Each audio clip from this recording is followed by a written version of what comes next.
Miracles is still happening today. Yes, mga kapatid, ang himala ng Panginoon ay patuloy nangyayari ngayon. Isang buhay na patotoo. Inyong tingnan si Brother Ato. Yan, yung kapangyarihan ng Panginoon ay naranasan niya. Ano yun? Sabi nga niya, salamat lang sa Panginoon at ang cancer na dumapo sa kanya ay mabait. Sabi ng iba, hindi yung cancer ay mabait, mabait ang Panginoon. Hallelujah. Yun po, tunay na mabuting pa. At yun pong himala.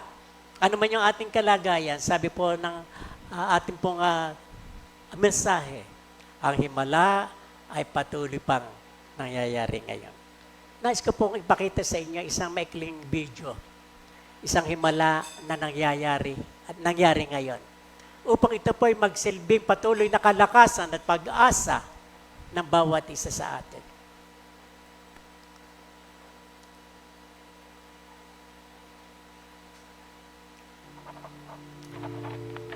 Tunghayan po ninyo ang isang testimonya. Yan po. I felt the lump was really growing, more than the usual. The doctors were saying, Agi, maski hindi siya cancer, you have to get it out because it's just too huge. And I said, Lord, sana naman this is really nothing. Kasi we have so many plans and nobody plans for cancer, di ba? Ngunit iba ang naging sagot sa dasal at hinaing ng mag-asawa. My cancer, it appeared that it went to my bones. They have treated me as stage 4 because it went to my 7th and 11th rib. So, yung category ng stage 4, andyan yung number na nasa dulo na ng tumor, no? Marami na, malaki na. Yung nodes niya, no? Kumalat na. At yung meron na siya ring metastasis sa ibang organ. I didn't really know what to say. Hindi ko alam yung isipin ko because my mom's a really nice person. At first, honestly, I really felt bitter. I mean, initial reaction, kung normal kang tao, parang, God, why? Bakit siya? So when I was going to go to the release counter to see my sonomammogram, talagang pangit na talaga, masyadong malalaki na yung nakita nila, no? Na mass, tumor talaga. Halos nalaglag ako. And then I really literally just felt God brought me up and say, get up, Agni. Do not look at the result. You look to me.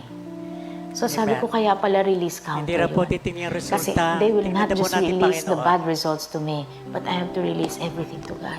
Anim na cycle ng chemotherapy ang dinaanan ni Agnes. During chemo days, I will really be down for about 3 to 5 days. I only get up to eat because I have to eat. But I don't really feel like eating. And that was one of the things that I asked God. I said, Lord, huwag mo kong papangitin, please. I don't want anybody hearing, saying to me that, look at this woman. His God does not know how to take care of her. People were telling me, you know, Agi, you really don't look like you're a cancer patient. So some ladies would tease me, Agi, ano bang secret mo? Bakit ang ganda-ganda mo ngayon? Eh, sabi ko, chemotherapy yan. Si Miss Agi ay napakalalim ng pagkakristyano. At kung makikita mo siya, ay siya yung masayahing tao. At pagkat masayahin ng isang tao, merong love, may pagmamahal sa kapwa-tao, maganda ang relasyon sa Panginoon, nakakatulong yun para tumaas ang immune system. Months passed by. I can see her na she can really cope. Naka-adapt siya. Sa mga pinagdaanan niya, being a cancer survivor, she's been a real encourager sa mga tao. So yung mom ko is being used fully.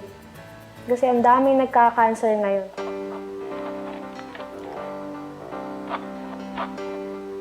So yung po cancer, I walked umano na po sa buto. to my graduation at that time and earned my doctorate degree. Sabi ng Diyos sa akin, mas magiging magaling kang doktor kung patient ka muna. He was telling me, Agnes, your credentials are not as important as your character.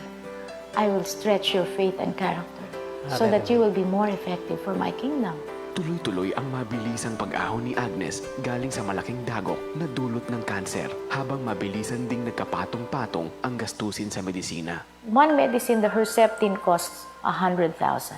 That's every 21 to 28 days. The two other medicines, Gemzar and Taxotere, roughly about 50,000 every 21 days. When I was 50,000. computing my hospital bill, sabi ko, Lord, talagang totoo, hindi ako mamamatay sa cancer, mamamatay ako sa pagbayad. So that evening, my husband came home with an envelope, and in that envelope, the first thing I saw inside that envelope is a 100,000 check.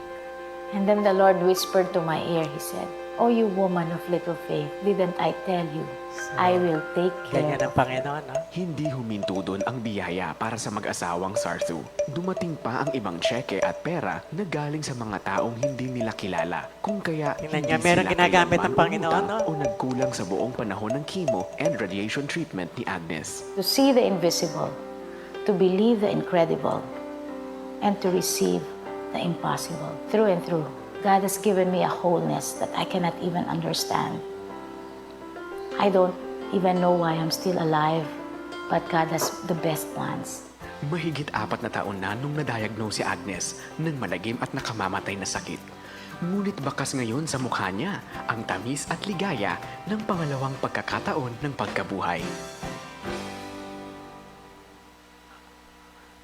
Hallelujah. So, kahit po may cancer, hindi po pala imposible sa Panginoon, no?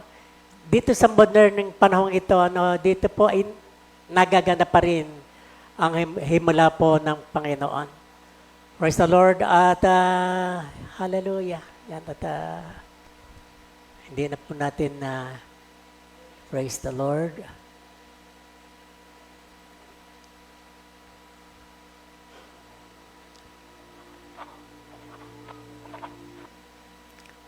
At sa pagtatapos, at bago sa pagtatapos ay nais ko pong anyayahan si Brother Ronnie na ayan na. Si Ana. Awitin po natin muli yung He Touched Me.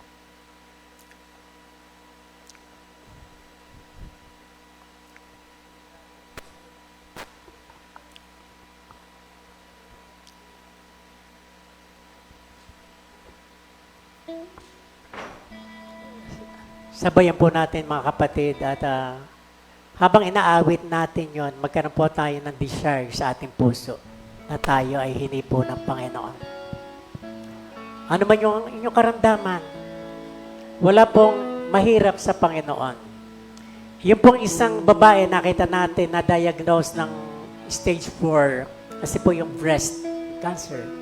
Pero may ginawa po ang Panginoon. May kapangyarihan ng hipo ng Panginoon. Yung po desire ng ating puso. Ano man ang inyong nararamdaman, merong magagawa ang Panginoon. Yung nga mayroong ketong na napuputol na yung mga daliri, gumaling, yung pa kayang inyong nararamdaman na hindi mapapagaling ng Panginoon, yung ating nararamdaman. Kaya sa magsumamo tayo, Panginoon, ganito po ako, itong aking karamdaman. Touch me, Yes, Lord.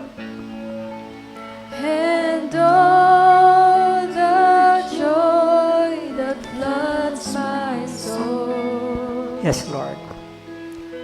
Something Panginoon. happened. Narito po yung mga anak na nagsusumamo, Panginoon. I know May kanya-kanyang karamdaman. He touched me. May kanya-kanyang pagdaing.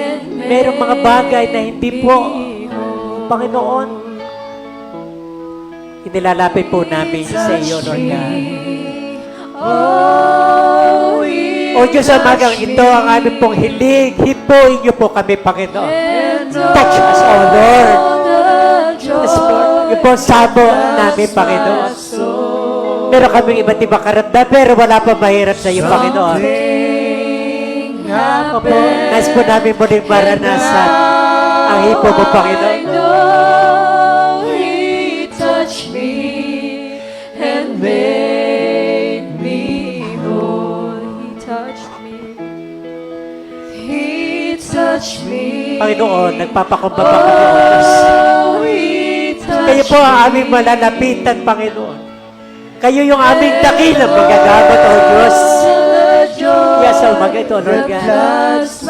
Sumasama kami, Panginoon. Hipuin niyo kami, Panginoon. Hipuin niyo, Panginoon, ang aming kataba may karamdaman, Panginoon. At naranasan namin sa mga ito ang himala ng Panginoon. Ang himala na iyong pagpapagaling, O Diyos. So, Lord, touch us, Lord. Sige po, patuloy po nating abitin dito. Touch me. Yes, Lord. Oh, He touched me. Hallelujah. Hallelujah, hallelujah. And Hallelujah, yes, Lord God. Touch us, Lord. Touch us, Lord. my soul. Something happened. Something happened.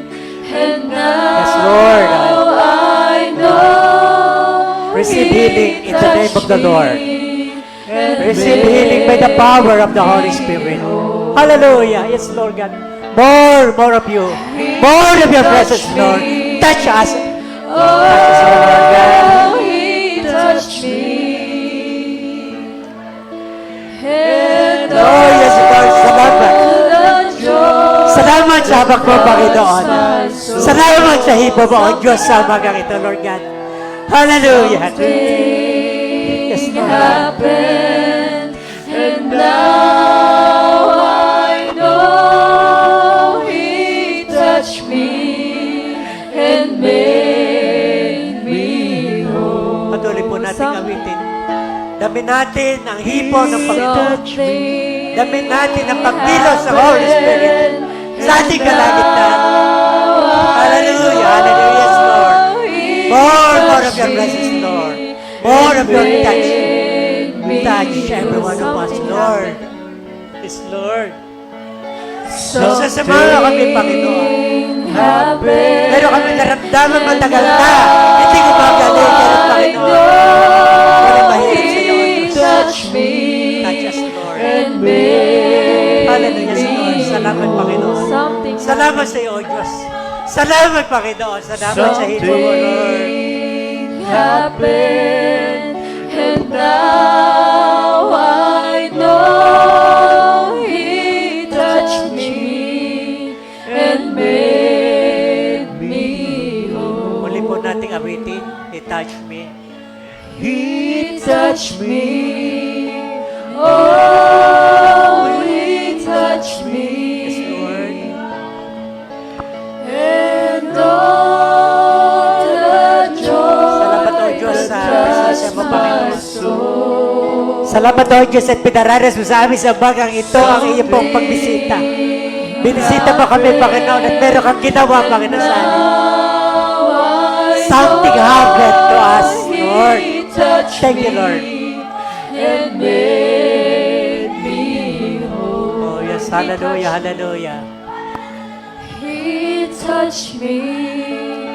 Oh, He touched me. Yes, Lord. Thank you, Lord. And all the joy that floods my soul. Something happened.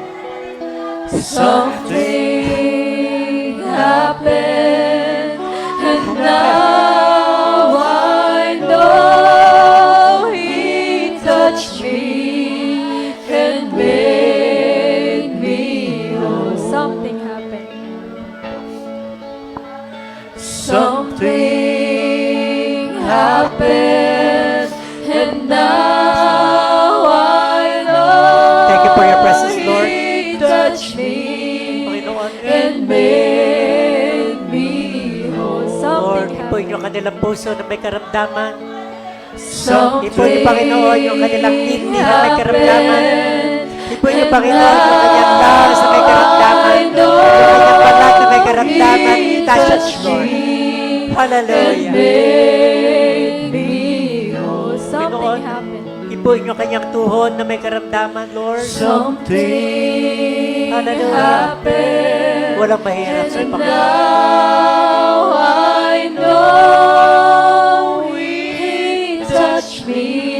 He touched me for the last time. Made me whole. He Isa pa, touched awitin po natin yung he touched me. Salamat, Panginoon. He touched me. Lord. Oh, He touched me. And oh, the joy. And all the joy that floods my soul. Patuloy nating damhin ang presensya ng Panginoon. Something happened, and now I know He touched me and made me whole. Ama banal na makapangyarihan sa lahat. Sa umaga pong ito ay nagpapasalamat kami, Panginoon, sapagkat sa umagang ito naranas namin ang hipo mo, Panginoon. Maraming salamat, Panginoon.